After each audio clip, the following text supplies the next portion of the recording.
guys, welcome to the Globetrotting Chicks video series on this epic expedition through Africa, traveling from Morocco all the way down to South Africa in an overlanding truck with probably about 20 to 25 people that I don't know. I'm going to meet as we go along. The trip starts in Fez, Morocco on October 30th, and we have this huge big truck and a driver, and that's about it. Other than that, some very adventure-minded people who are hopefully just going to pull their weight and make this quite a memorable journey. So I'm kind of doing my packing over here. You'd be amazed as to how much thought and time it takes into what's going to go with me, just because weight becomes an issue and you really don't want to have to carry stuff that you don't need. You also want to be able to think about things you can buy on the way and not have to lug it all across from the US across the Atlantic. So this is kind of what I came up with. I may still go back through it and remove things that I don't think are essential. I'm going to start with just some basics that I need and then go on more towards my tent and sleeping bag gear, which is of the utmost importance, like I mentioned in my previous video. So just going over here, this is the bag that I'm going to be taking. I really love this bag because it's a roller bag, which makes it very easy to travel with, and it's super small yet expendable. Once again, I got this at the REI garage sale for 80 bucks. Somebody thought that the zipper was faulty and they returned a $200 bag. I was able to fix the zipper and voila, here you go. I love it. It's expandable. It's got some mesh covering over here, rollers, which I think are essential. In the past, I've done traveling with a backpack, and I'll tell you, it gets old very fast. And on a trip like this, where for 5 months you're going to be taking things on and off a truck and setting up camp, carrying a backpack can get very, very tiring. So I love this little bag, and so far what I have in here is a pair of flip-flops, my Tevas, which is pretty much what I'm going to live in. And I've got a pack towel, and I love this pack towel. I got to show it to you.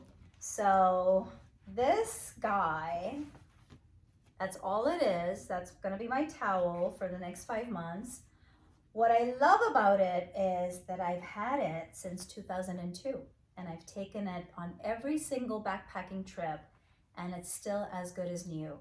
It literally absorbs all the water off of my body and dries within a half hour. It's amazing. I bought this at REI in 2002, and I've never found another one that matches it. So this goes everywhere I go. Next, I've got my toiletry bag over here, which again is something I bought in 2002 for my first backpacking adventure trip. What I love about this as well is that you can pretty much hang it everywhere, or you can take apart this little thing, put your body wash and shampoo in it, and just take it into a shower tent. So very, very handy. I've just got some simple stuff in here like toothpaste, shampoo, lotion, some face wash and face cream, body wash, and that's about it. Things that I do like to take with me are a nail kit. That includes I'll show it to you. So this is my little nail kit, and it's got a nail cutter, pair of tweezers, a very tiny little nail file, and a small pair of scissors, which, by the way, these are allowed through security in a carry-on bag. A lot of people think scissors aren't, but if it's under a certain length, then they are. So something as small as this would be allowed through security. But this is going to go in my checked luggage anyway, so I'm not worried about it. I have learned that my feet get so dirty on trips like this. Again, you're wearing flip-flops for the most part. You don't really bother with cleaning your feet like a proper manicure style thing. So I've learned that once in a month or 2 months, I really just want to soak my feet and clean them up. And hence I do carry a little scrubber which takes off dead skin really, really well. And that's kind of a non-negotiable for me, along with my nail kit, because you do want to keep very short nails on a trip like this. No girly stuff like fake nails and not long nails and none of that kind of stuff. Every now and then I do have a yearning for nail polish on my toes, only to feel like a girl again.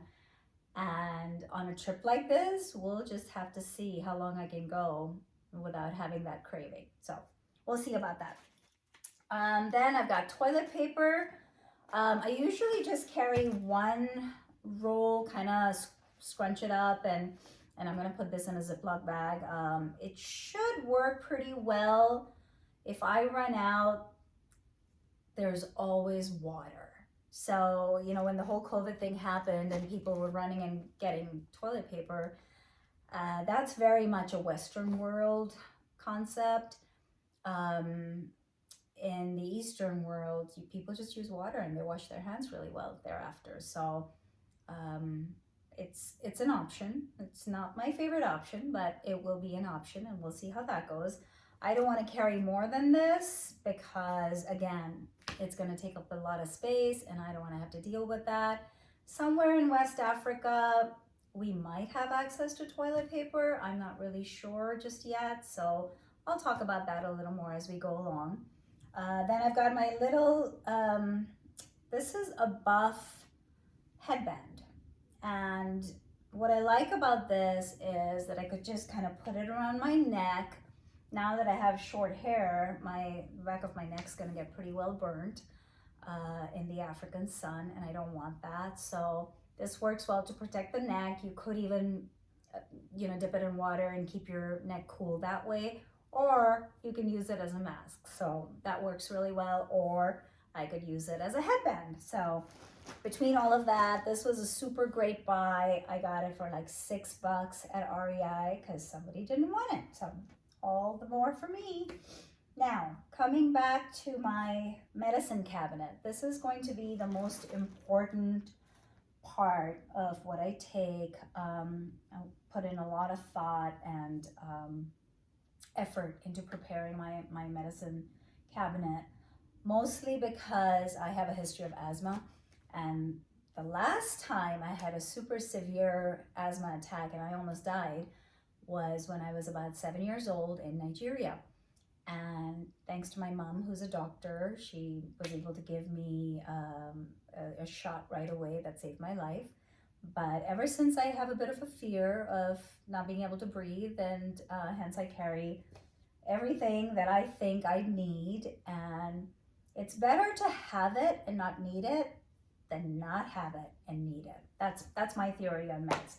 So I don't compromise on this. Usually I take, so right over here, I've got a lot of my vitamins in here. So I usually take vitamin C, vitamin B12. I do like to take a little bit of biotin. If it runs out, I don't really care. I've got my inhaler as an emergency, and I've got a steroid inhaler in case I need that as well. I've got ibuprofen, which you just never know when you're going to need that. So I've got doses of 200 to 400 milligrams of that. I've also got cetirizine, which is my anti-allergy medication, just in case I need it. And in this bag is also my malaria prophylaxis, which I'm going to start about 2 weeks before hitting the West Saharan area and continuing on for the entire journey that I'm there.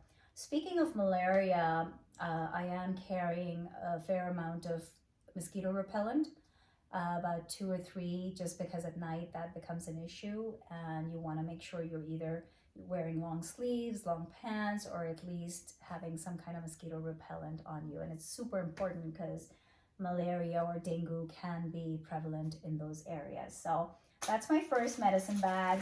The second one has, this is something I get from India. It's called Electrol, and it's pretty much electrolyte salts. So in case you get dehydrated or just need sodium and potassium right away, this is just great to take. It comes in a form of a pouch. I'll show it to you. It looks like that. And I always stock up on these when I go to India. So this is something I would probably take once a month if I don't really have a need for it. But if I get dehydrated, then it's always there. Neosporin is absolutely essential. Again, it comes in this tiny little tube, so I carry that with me. I've got some Pepto-Bismol, and I've got amoxicillin and doxycycline just in case I need any kind of strong antibiotics for any kind of an infection. So once again, better to have it and not need it than need it and not have it. Because in areas like West Africa, you can't just go around the corner to a drugstore and go grab something like this. It's not that. I'm assuming it's not going to be that easy. So I want to carry that with me. This is my little first aid kit. I've got bandages, and I've actually got a malaria testing kit in here, which I bought the last time I was in Africa. Super easy. You don't even have to wait to go to the doctors. You just kind of prick yourself, do the test, and find out if you're positive for malaria, and then start your medication according to that. I've got some pain relieving stuff, like just a spread on cream in case you injure yourself or have a sprain or something like that. So this is my first aid kit. Got some alcohol prep pads and betadine and stuff like that in there. Pretty simple.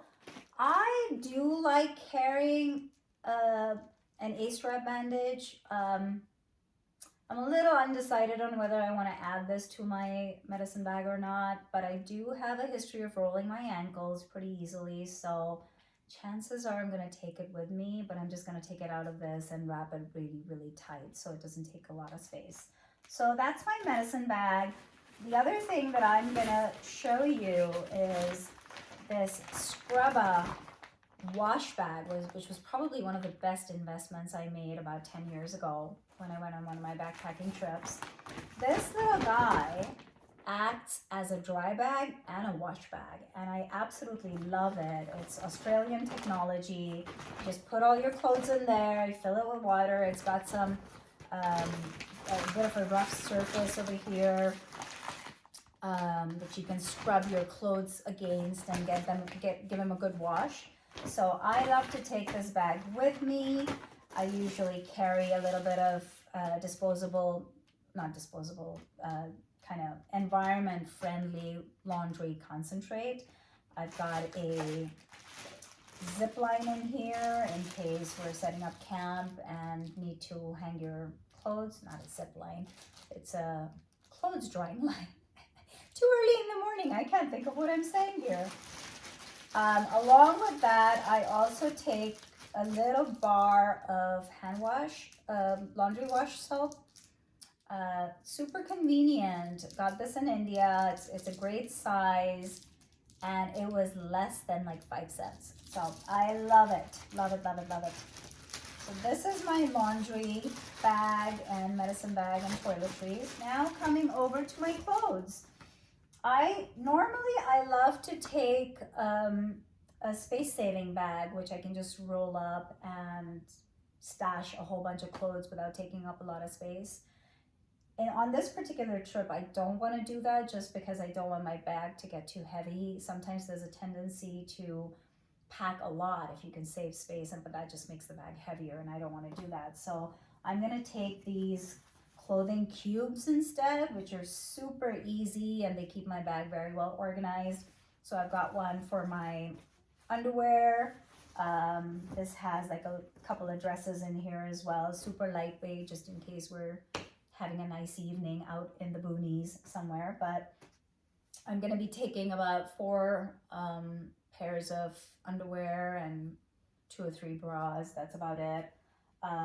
In this bag, I've got some bottoms. So I've got a couple of pairs of just capris, like the ones I'm wearing right now, mostly because it's going to be super comfortable. And then I'm taking 2 pairs of zip-off pants with me, and that's about it.